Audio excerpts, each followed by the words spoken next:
is fighting terror and national duty.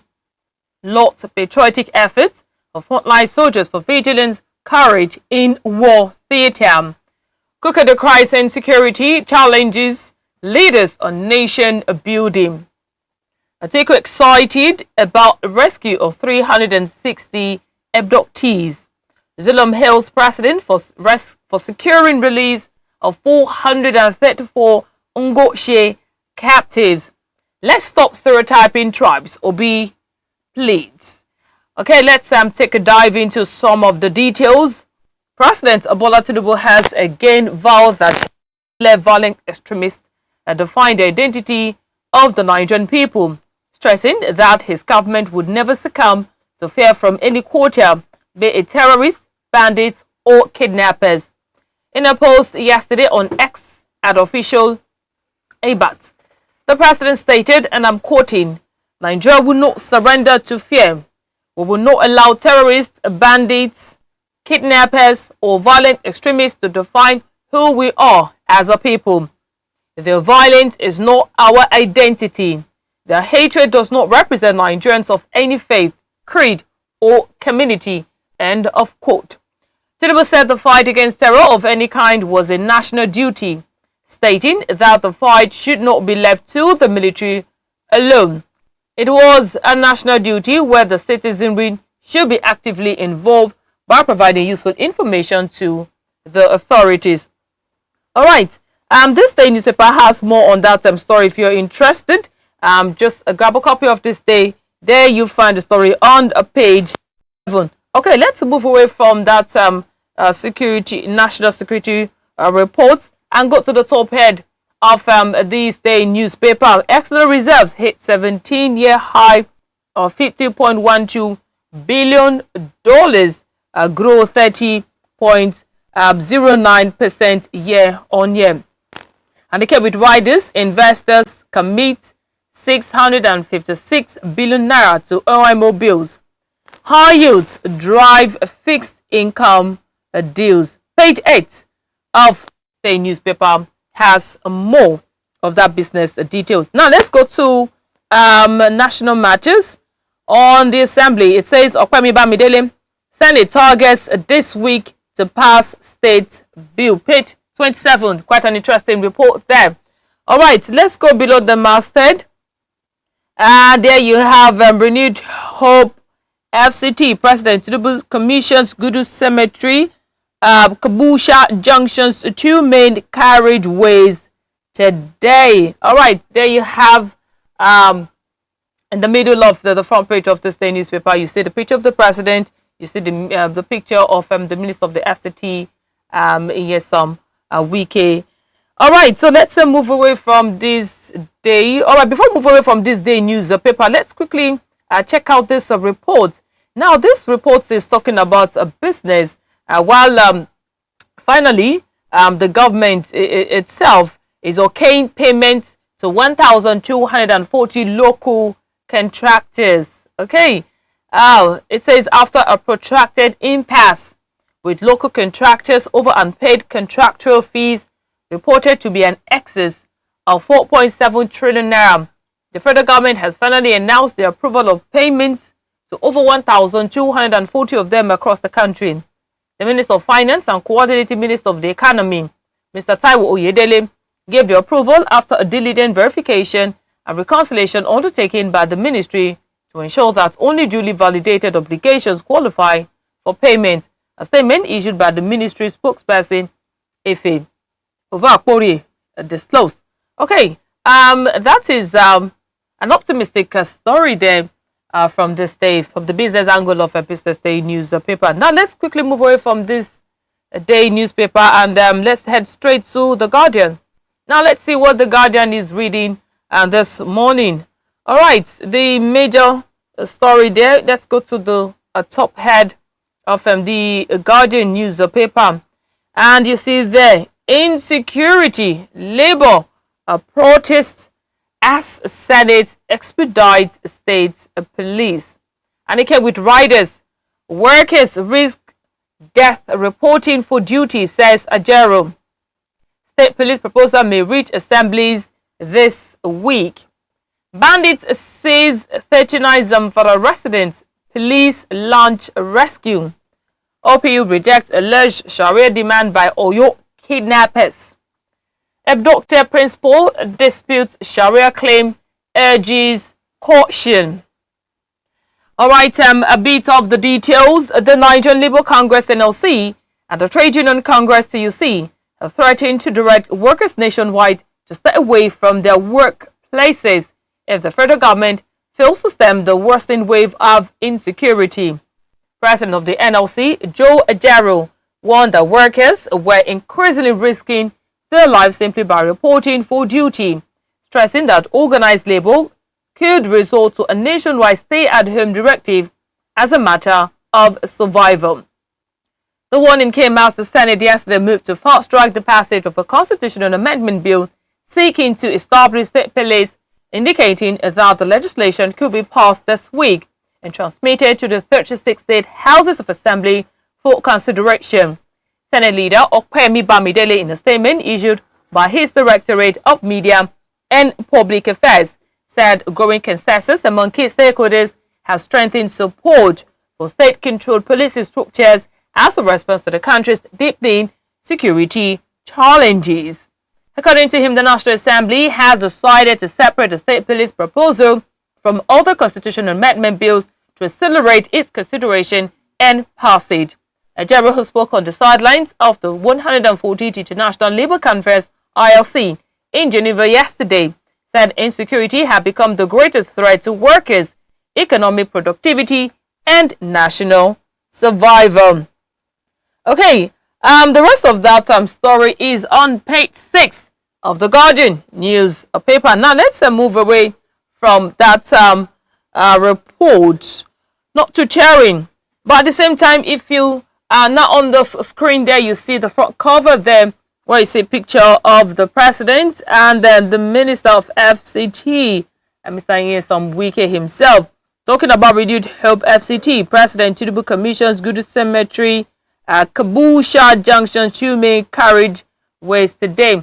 It seems this story is on all major national dailies. Of course, we've seen from this day newspaper. Same also on the Guardian newspaper. But let's see if we can quickly run through some of the stories here. On the Guardian newspaper, in foreign, it says U.S. judge blocks Trump's $100,000 fee for skilled visa. And still on foreign, it says Ebola death top 100 in DRC amid armed groups violence. And to another story, it says police arrest suspect linked to a forum fatal shooting. Okay, now let's come back home to Lagos. Shetima says investment enterprise key to $1 trillion economy target. And to Anambra, Oyo residents warned against imminent flash flood. Okay, and that's a warning that of course residents of Anambra and Oyo people should take note of and probably seek a refuge early. Another report says 3 killed in Warri Itakpe train mishap. Quite a sad one there. Tinubu fills cabinet vacancies, whereas in new ministers. All right. Lagos challenges suit against inquest into death of Chimamanda's son. And TCN said transmission exceeds peak generation, site 8,700 megawatt wheeling capacity. All of this is on the Guardian newspaper. And okay, quickly, this was as the FCC moves to rearrange assembly directives over alleged 337 million naira of fraud. FCCPC seals property firm's office over alleged non-allocation to subscribers. That's on. All right, a business update. This one, to education, Futo denies selective IPPIS capture claims, uncovers illegal sale of employment letters. All right, quite a discovery. A revelatory report there. To more on education, UBA Foundation marks World Environmental Day with Green Initiative. I guess that's something all Nigerians should look forward to. Ijo Irobo groups urge INEC to implement Warri delineation reports. And to another story, diesel for gun boats. Police, others cost federal government 7 billion naira. All right. Okay, all this you can find on the Guardian newspaper. All right, let's punching into the Vanguard. If we can quickly have the Vanguard newspaper there on our screen.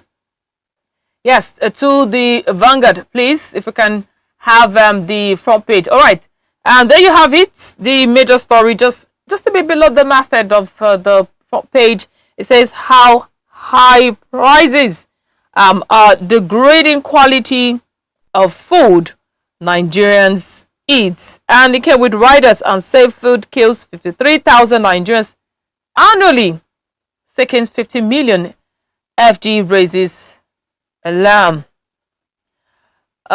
Food prices soaring again have written household budgets. Rising prices, shrinking meal portions, reducing dietary diversity. Hidden deficiencies may worsen among children, pregnant women, experts. 1. Nutritionists urge a smarter planning, greater use of local foods. Said children bear over 80% of burden. Unveils new measures to combat food-borne diseases. Others. All that stories is on page 5 of the front page of the Vanguard newspaper. Now let's move away from that and let's check all the stories here. This one below the masthead, it says Abducted Oyo principal speaks from captivity, begs Nigerians to rescue their family. And it came with the rider once don't play politics with our lives, begs Nigerians to secure their freedom. All right, let's take a quick peek. After spending 25 days in captivity, the abducted principal of Community High School, Eshele, in Oriwe local government area of Oyo State, Mrs. Rachel Folawe Alamu, has appeared in a viral video from a captivity, begging Nigerians and government authorities to secure their release. She, however, dismissed reports that their kidnappers are demanding 1 billion naira ransom, weapons or imposition of Sharia law in Nigeria. The pupils and teachers of the Baptist Nursery and Primary School, Yawota Community Grammar School, Eshele, and LA Primary School were kidnapped on May 15 during a fatal attack by bandits. One of the teachers was also killed in captivity by the terrorists. Okay, page 20 of the Vanguard newspaper has the rest of that report if you're interested. Okay, let's move away from that story and check other reports. Well, this one, let's go below the masthead still. This one says Pastor Emily I beg your pardon. A memorial lecture, political position isn't leadership, page 8. Pastor Emily Imokwede, memorial lecture. So that's on page 8. I beg your pardon if I mispronounced that name.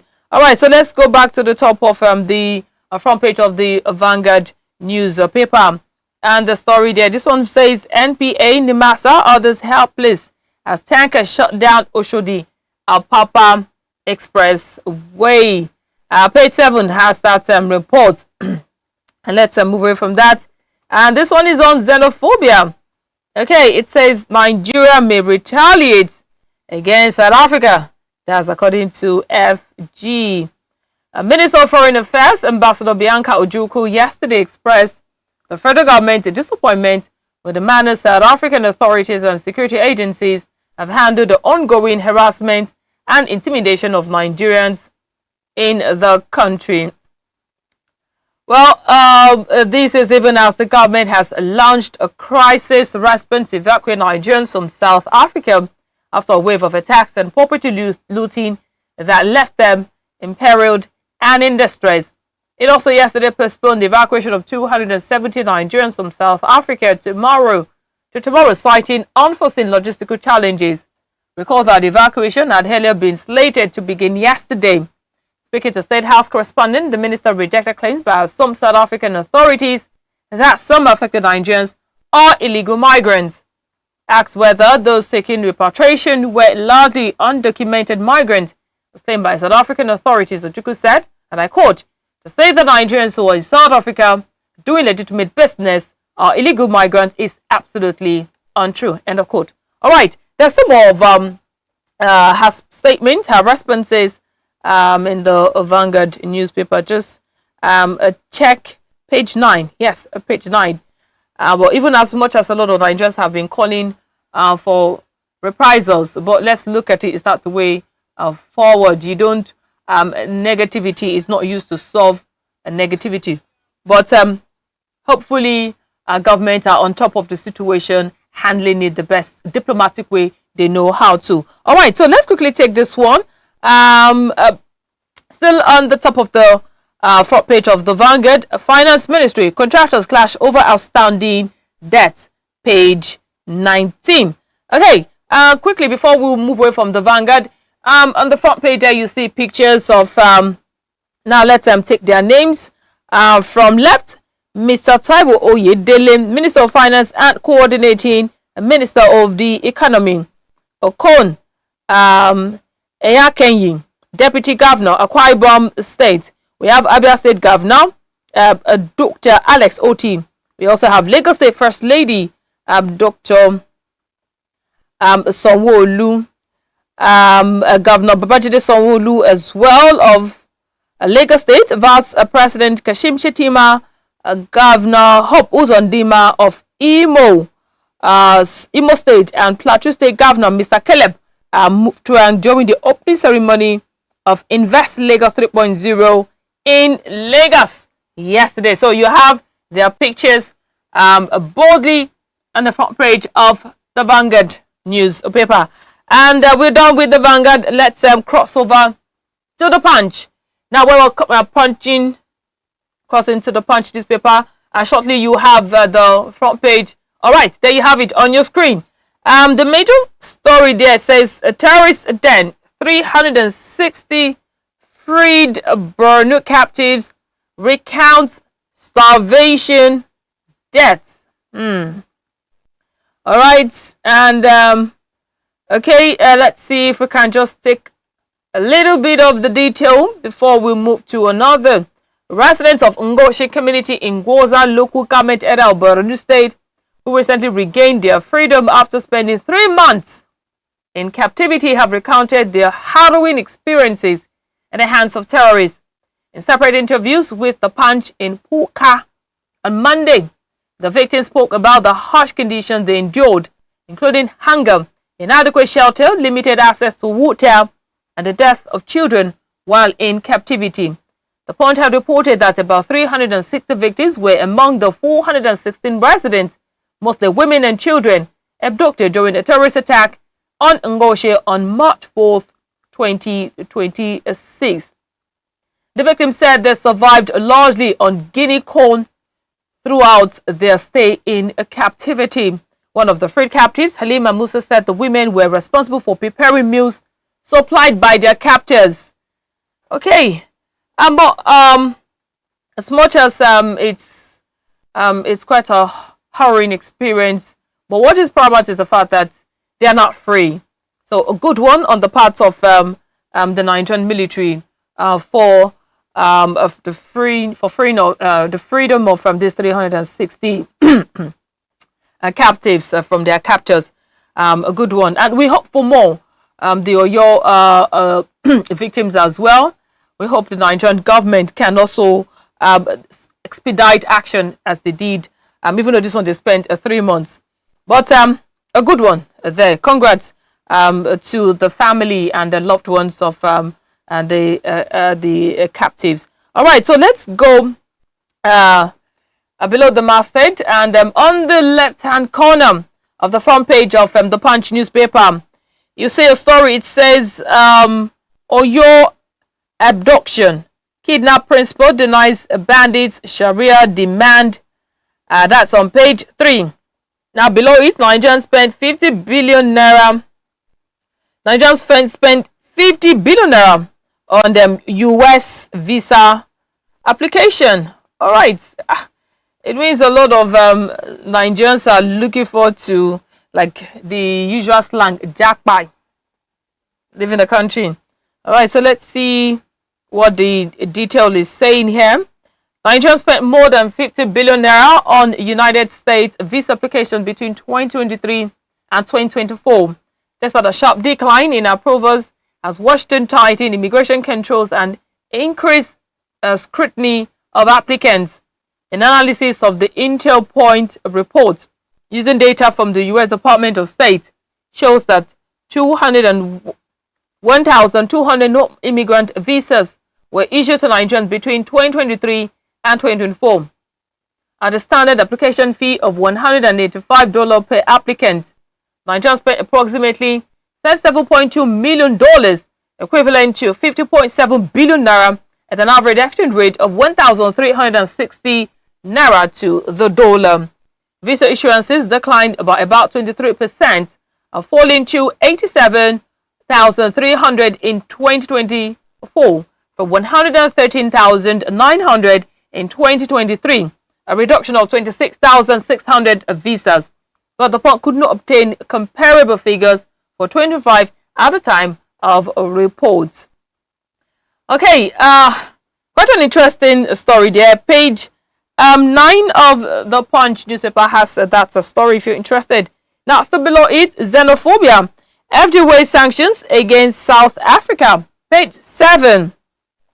So let's move away from that. Suspected kidnappers kill soldier, injure another in Ogun. Page 2 has that security update. And I'm talking about the Lagos Invest 3.0 event. You see pictures of those that participated on the front page of the Punch news paper.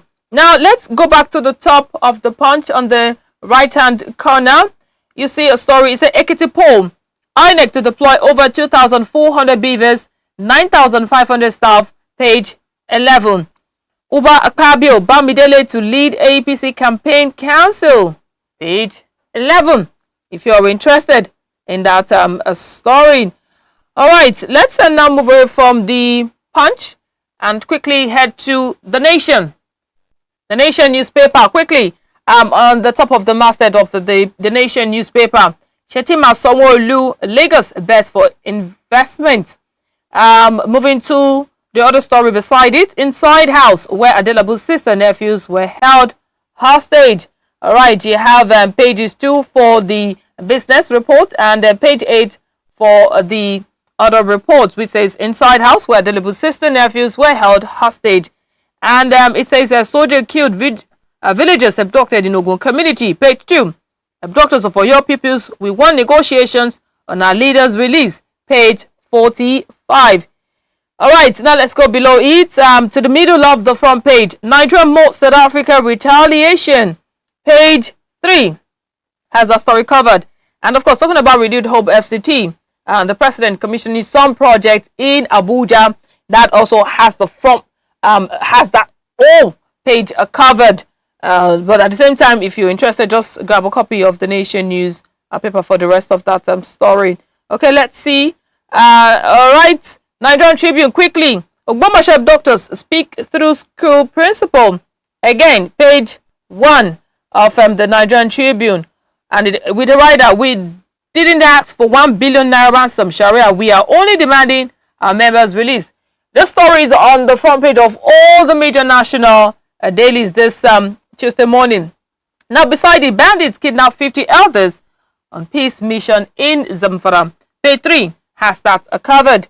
3 passengers die in Warri Itakwe train accident. Page 25 has that sad report. The Nigerian Tribune. All right, like I said, still on the renewed hope FCT.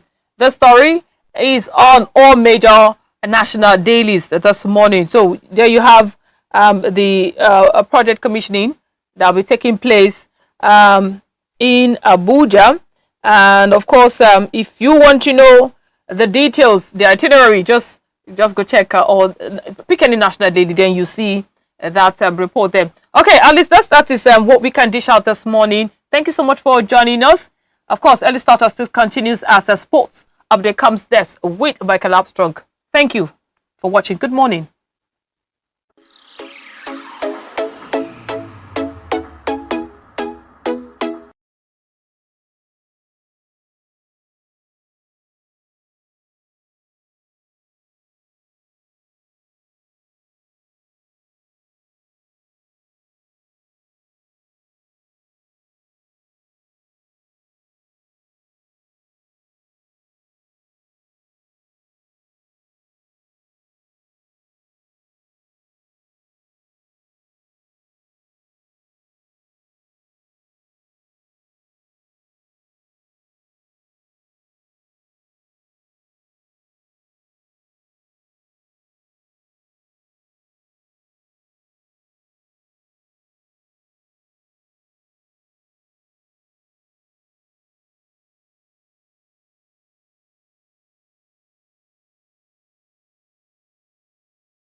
Okay, it's a very wonderful moment again, and it is the time for sports. They call it tiki-taka, some call it sling and shot, some call it alley-oop, some call it kinetic theory, some call it the game of random. But anywhere you are, we are the best and the latest when it comes to long life and prosperity. Anybody who wishes you long life and prosperity is telling you about sports. Yes, one of the simplest thing to do as a sport person is taking a walk.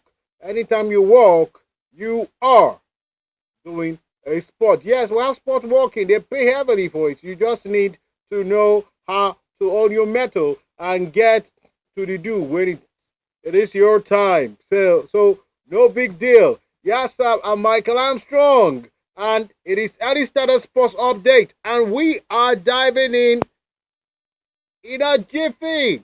And as we're diving in, we want you to also know that this is the time, and this is the moment for you to get prepared for your World Cup. The World Cup is coming in 2 days. Now, today we are just going to hand you with the dailies, and the dailies is showing on your screen in a moment. We are starting with, it's all about football. The World Cup is in 2 days. Now, we are seeing what is happening in the world of sports. We're starting by the left flank, the left up wing flank. We see Omewa Trey. Omewa brace, Powers, Falcons past Lioness. Falcons eat up the Lioness. That's what they're trying to tell you, but they're trying to be mild. But me here, I'm saying it as it is. I'm also giving you the right steeds and the right opportunity to hold your own. Hold your own as it is. The Falcons used 3 goals. They passed 3 goals through the Lioness. Now we see Bayern won Madrid against Olise Chase. Bayern Munich are telling Madrid, they say Olise is not for sale. Be careful. Then from there, Nunez King on Liverpool return. You know Nunez. the unwanted player that was not performing for Liverpool. Now Liverpool wants him back because they need those people with steam. Yes, because since they don't have Salah, Salah's gone away from Liverpool. Now they want Nunes back. You'll see that on the page 4. You'll see that of Bayern Munich on the page 2. And you see that of Nigeria, the Falcons eating up the Lioness on the page 7. Trying to bolster their team. They are trying to build the team to a formidable force to see and be able to compete, because Arsenal consistency has triggered something in England. Clubs are changing their coaches, and the way Arsenal made money for the last 5 seasons is either a trick or a threat. So they don't want to see what's coming next, because they believe Arsenal has started a new level of domination. So all the teams in England are trying to build themselves. Yes, now, still on the papers, Man United suffered Tchouaméni. No, Tchouaméni says he doesn't want to join Man United. Now, Real Madrid, Tchouaméni is a player, he's a midfielder for Real Madrid. He plays 4, which is called defensive midfielder. He's what we call DM. So as it is now, Real Madrid are trying to hold down to their players. Man U are ready to spend, because the market they went to came with productions. So Man United are also ready for what is coming on. Then apart from that one, City prepare new Anderson bid. Manchester City wants to get Anderson. The City, they call them the citizens. They want to get Anderson. Manchester City are prepared to get Anderson. You see that on the page. You see that on the page 5. On the page 5, Anderson is looking whether he should go or not. But Manchester City are not stopping down, because you know Enzo Maresca, I call him the new mascara. Enzo Maresca is now the new coach of Manchester City. Why Pep Guardiola, Alata Sweswe, is going to sit down, relax, watch the World Cup, and act as if he's on a leave. And don't forget, it is the papers, yes, paper review on sports, and we're reading what is known as Punch Sports Extra. And on Sports Extra, we have Somali ref denied entry to US for World Cup. Yes, Somali, any country that's not having a good ground with Donald Trump, I'm not saying the United States, Donald Trump gave a law, so most of those referees might not be able to enter to the United States. As it is now, it's becoming a problem, because this is a World Cup, and it's a place where the world should come and enjoy themselves. I'm not discussing politics or anything else. I'm just telling you as it is, and we're discussing football. Now on football, Iwobi picks favorite Eagles moment ahead of 100 cap. Alexander Iwobi, known as Alex Iwobi, who plays for Fulham. He plays as a constructive 10. At times he plays as 8, which is known as a supporting striker, has been instrumental this season. His injury made Fulham a little bit jabberwalking or jaywalking in the league. You know, the jabberwocky made Fulham lost against Arsenal and some big wigs. As it is, Iwobi is still counting his own. You see that on the page 7. Right on the page 4. On the page 6, you see Galatasaray is trying to tell Osimhen, why don't you woo your clansman? Woo Lukman. Lukman might not be playing for the money. He likes where he is because he believes he can shine. He can also beat Barcelona and can also give the Madrigal something to write about. So Lukman has not made any decision yet, but Osimhen is trying to win this person. As it is now, you see that on the page 6. Then on the page 6 again, Joshua open to Itwama fight. Joshua is looking for a fight to make name again. He's telling people that he's not weak. He's not a weakling. He's not a chicken. Now, even though if he had a fatal accident that happened earlier this year, it is not a wink. It does not make him a sissy. Joshua said he's ready for any fight. And Itwama is still one of the youngest boxers at the age of 20 to knock out a heavyweight champion, former heavyweight champion. And everybody has been singing his praise, but he's wise.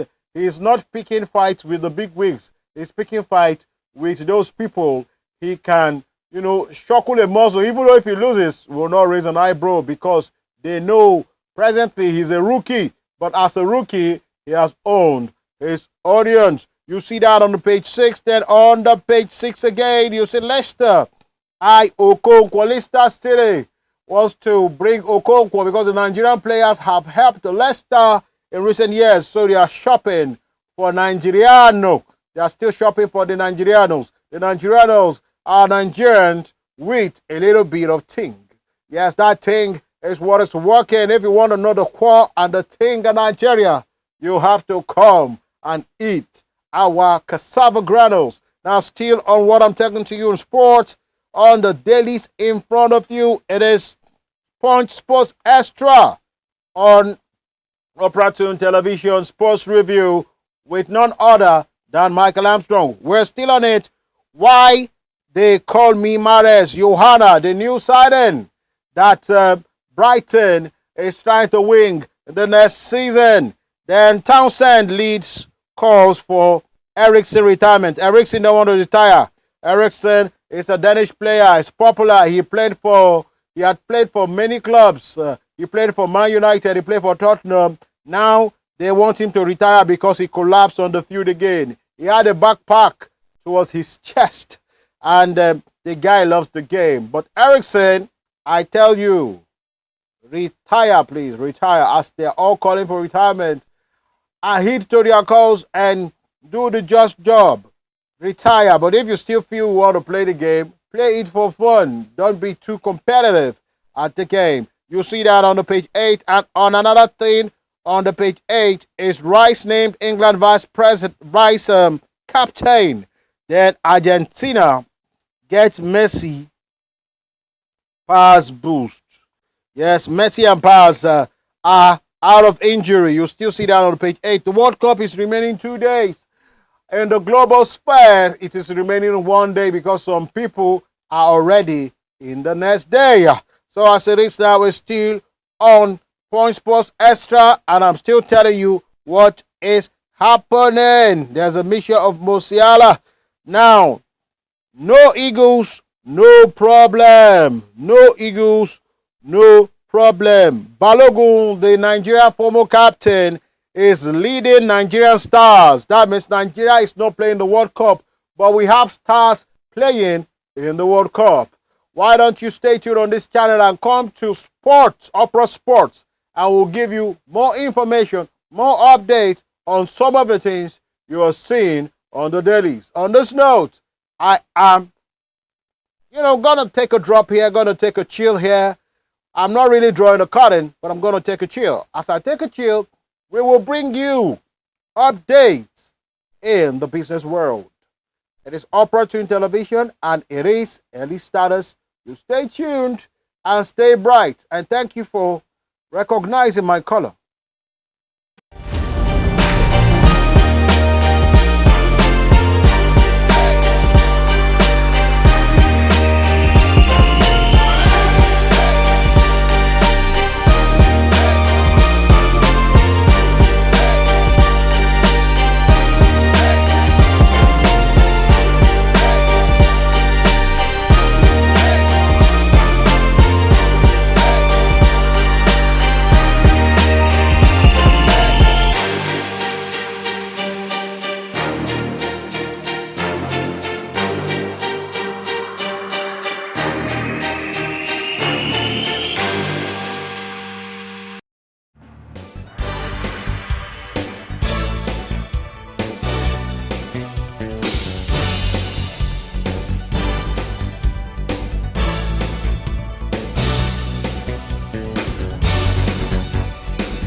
Yes, it is still early starters on Operatune Television on a global business update. Precious Olushayo, and what is happening in the world of business? Starting with this interesting report from the Business Day newspaper. Shortly, you have that on your screen. But the story here reads, gas-rich Nigeria missing out on a big tech album. There you okay. You have it on your screen there, the major story, the middle of the front page of the Business Day newspaper. Gas-rich Nigeria missing out on the big tech AI boom, bigger pardon. Let's see if we can take a peek into that story. For decades, Nigeria has fled billions of dollars worth of natural gas into the atmosphere, a symbol of misaligned incentives, underdeveloped infrastructure, and chronic underinvestment. Now, as artificial intelligence rewrites the global economy and sends power demand surging to levels that are straining grids from Virginia to Singapore, a debate is forming in boardrooms and government and mainstreams alike on how Silicon Valley's insatiable appetite for energy can finally be the catalyst that unlocks Nigeria's stranded gas wealth. But Nigeria hosts the largest proven natural gas reserves in the African continent, an estimated 209 trillion cubic feet, and yet has failed to convert that endowment into a tradable electricity supply.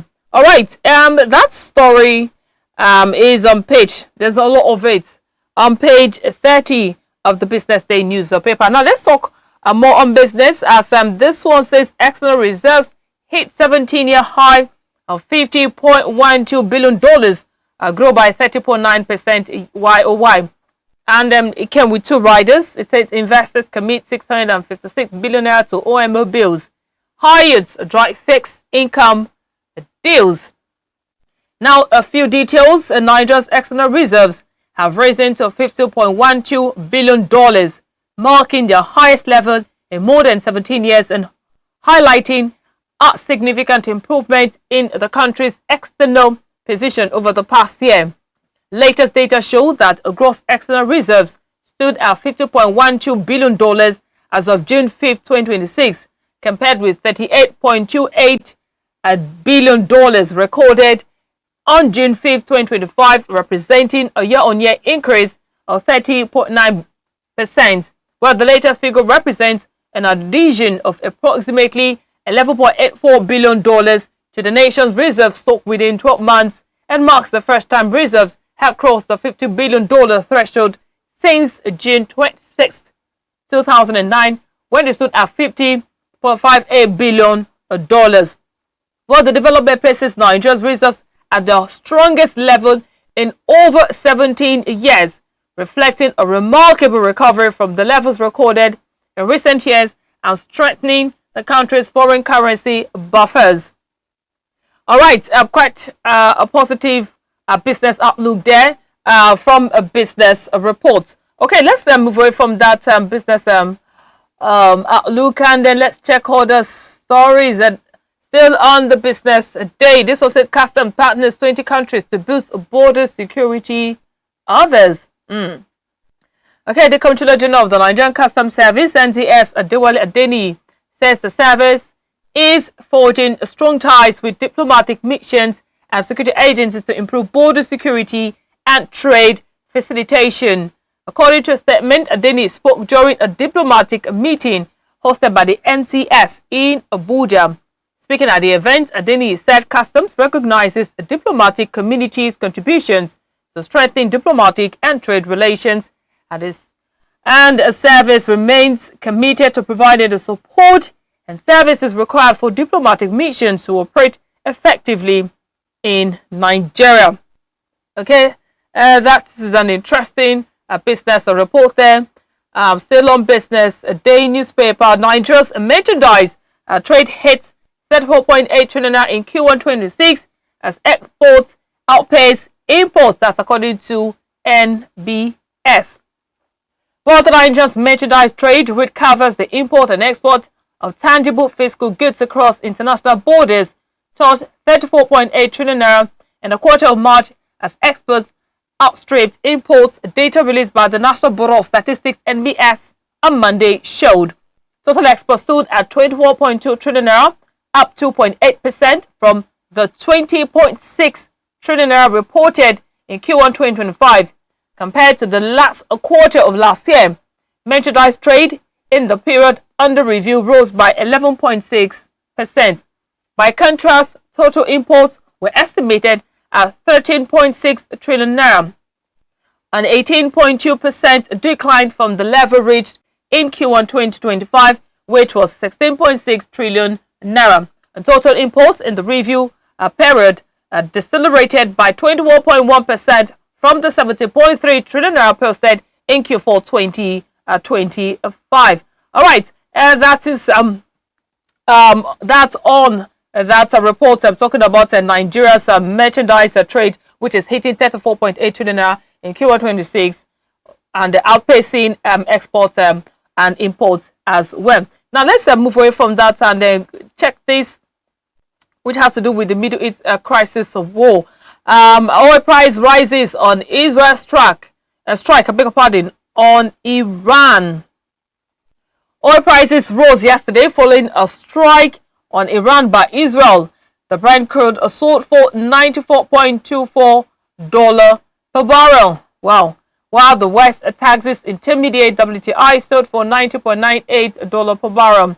Experts, however, fear that the prices could reach even higher levels by next week if a truce is not brokered between the warring US, Israel, and Iran.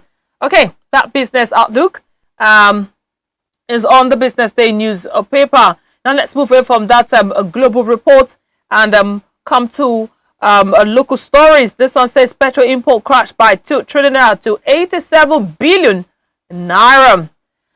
Nigeria's spending on the importation of premium motor spirit, popularly known as petrol, plunged by over 96% in the first quarter of 2026, marking a dramatic shift in the country's fuel supply landscape and signaling the growing impact of local refining capacity.